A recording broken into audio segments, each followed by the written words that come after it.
Hey y'all, I'm here with the update on part 4 of my series. So this is like the good, the bad, and the ugly of my experience having a garage sale. Basically what I did was I took all of my stuff to my parents' house because, well, we live in a condo, so you can't really have a garage sale at a condo. But we were house sitting for my parents anyways, and I decided that on the Saturday I was there house sitting, I would have a garage sale. So the good, we'll start with the good. The good part is I made $411, which was enough to reach my goal of getting a Roomba. Usually they're actually about $4.99, but I had purchased it like a week prior before the garage sale and just kept it in the box to make sure that I did indeed meet my goal. It would have been so sad to return it if I didn't, but I actually got it on sale for $3.49, so I have money left over from making my purchase with the money that I made at the garage sale and meeting my goal. So it was awesome. We actually went out for dinner after, so it was just an awesome experience getting the Roomba, and I'm so excited to get it all set up, making all of that money, getting rid of a lot of stuff. Like overall, it was just a great experience. Now, that's not to say that that's the only good part. I mean, I also appreciate the stuff, like just having the stuff out of my house, which is such a major relief. I was able to donate a lot of clothes and stuff and housewares, just stuff that didn't sell and stuff I didn't want to bring back. So that felt good to do that. And I was really happy that I was able to do all those things. Now, here comes the bad part. So the bad part is that there is still a few things that I have left that I'm going to have to take over to a place like Once Upon a Child and sell those items to get more money. So it kind of sucks having to hang on to stuff for a little bit longer, but there's not a lot of stuff. It was just like the bigger baby gear that I'd rather like sell at a store. Um, and then the ugly part. So the ugly part of garage sales seems to be that some people just have no courtesy when it comes to garage sales.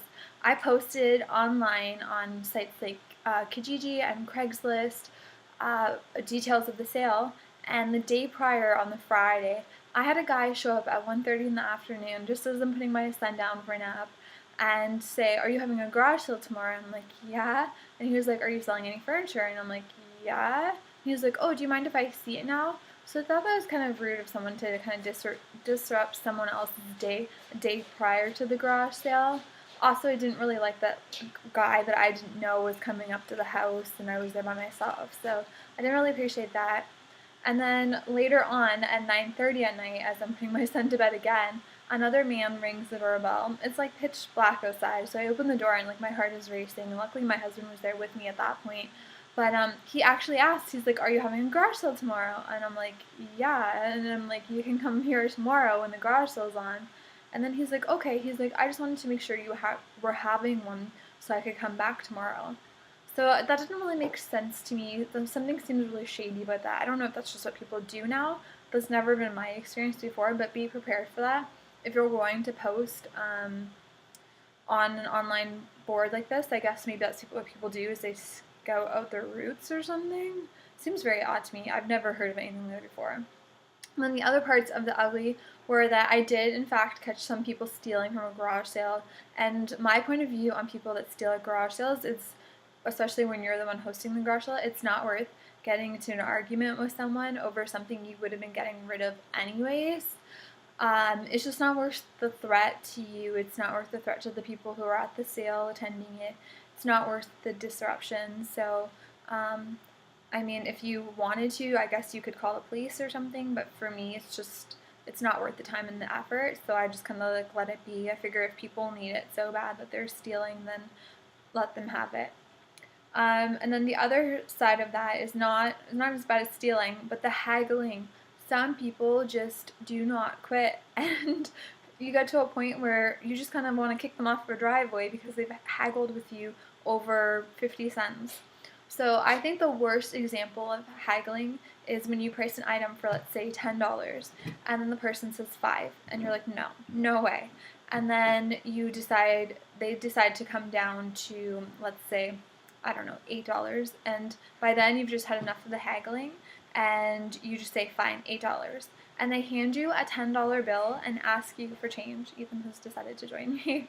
They ask you for change from a $10 bill, which was the price that you originally asked, And I mean, you assume when you come down to the $8 that, okay, maybe they only have $8 on them. But I swear that is not the case. Like, the majority of the people that haggled with me down needed change. And I'm like, are you serious? But are you saying hi? Can you say hi? Wave? Anyways, so that's the downside of haggling. But it was nice to have the garage sale. It was nice to meet my goals. It was nice to go out for dinner and get a Roomba for getting rid of stuff that I just didn't need. I'm so glad to have it out of my space. So I just wanted to share my update with you guys on that and share some encouragement, maybe possibly some motivation for you guys to have your own yard sale. And I wish you the best of luck. And if you have any questions, feel free to comment below and ask them, and I will reply. We'll talk to you guys later. Bye.